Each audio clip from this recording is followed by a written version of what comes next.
There are many skills in Ghosts of Tsushima, and in this video I will tell you the best ones and also what ghost weapons you should unlock as soon as possible. So a like on the video would be super appreciated. And let's go. In my opinion, the best skill and one you can also unlock really early is called Iron Will that you find in the ghost section. This will namely give you a second chance when you die if you still have 2 resolve left over. Something you will almost always have later on in the game when you unlock more of these yellow dots. Sometimes enemies will surprise you with the huge amount of damage they do, so then instead of having to replay the whole encounter, you get a second chance and get back up again. You do stand up with almost no health though, so having an extra resolve to get health back will be great.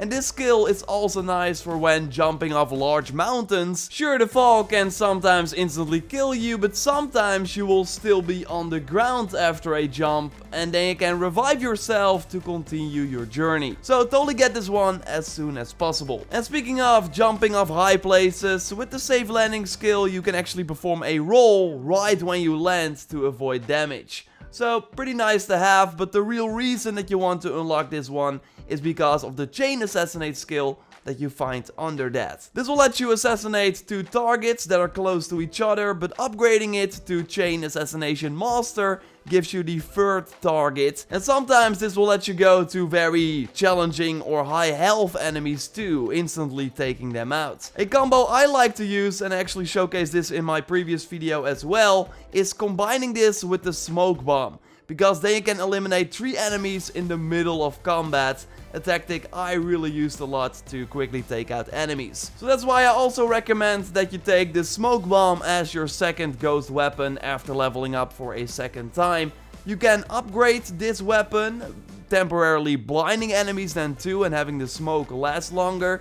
So then in some examples you could like chain assassinate 3 enemies and then maybe still assassinate an extra target. The other upgrade gives you health back while using it, which is also of course pretty nice. My second favorite ghost weapon is the Kunai, because this deals damage and also instantly breaks the defense of a target, so then you can just, with a well upgraded katana, quickly take them out. You can upgrade the amount of blades you can carry with predator hide, add a trapper, and I got a nice farm place by the way for that I will showcase in a future video, or maybe it's already up by the time you watch this, then I will link to it at the end of this one. And if you like me, use this weapon a lot, then totally get the final upgrade that doubles the damage.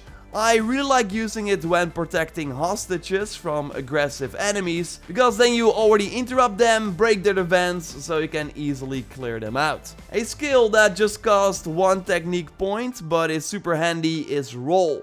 Getting this to move away from a target or go to archers that will of course be shooting you from afar will be super handy, and again, you can already unlock it from the start, so totally worth it to spend 1 point. At the end of the skill line you find perfect dodge, and if you time this right you do a powerful counter attack, instantly taking out regular enemies. So it's a nice one if you're really focused on dodging. Overall though, I would say spend your technique points elsewhere first before really going down this line, but yeah, it's still a nice one. Next to it you find the perfect parry skill, and it will totally be nice to spend at least 1 point here early on too, because these parry attacks can easily kill enemies or break their defense, so you can finish them off. Overall, it really depends on if you're of course focused on hitting L1 at the right time, but if you do, then totally get this skill. So I'm more a sneak and then go into melee combat person myself, but if you just want to head into battle immediately, then focusing on the standoff will be great to already take out a couple of enemies before the real battle starts. And by upgrading this, you cannot take out 1, but 3 enemies with perfectly timed strikes. And even leaders will easily go down from this attack, making it great to clean up high health enemies. And when you are then in battle and face, for example, shield bearing enemies, then you want to of course use the water stance,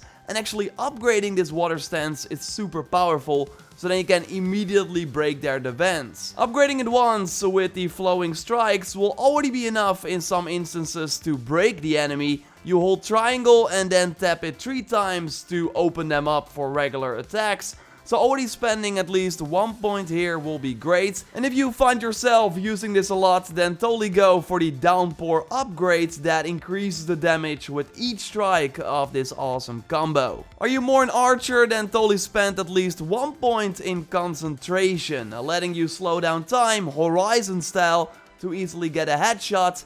And if you upgrade this, you can do the ability more often. It will still not help you against the enemies with shields who will shield themselves, but overall, if you like archery, then this is a must-have. Another great ghost tool for ranged attacks is the sticky bomb. It's fun to use because the enemies fly away, but if you hit them right, then the enemy will drop on the ground, so you can finish them off with a simple square. But upgrading this will make the weapon lethal, so then it will kill an enemy with a direct hit and also have this larger blast, so it can take out multiple enemies at once. So I totally recommend that you get this as your third ghost weapon. Totally subscribe for way more on Ghosts of Tsushima. Tips and tricks and other content is coming your way and already up on the channel. Let me know your favorite skills in the comments down below. Really curious to see that. A like on the video would really help me out. And check out that video on those interesting farm tactics for predator hide and way more. And if that's not up yet, then you will see a video with early game tips that also has some farm tactics. For now, I will speak to you next time and goodbye.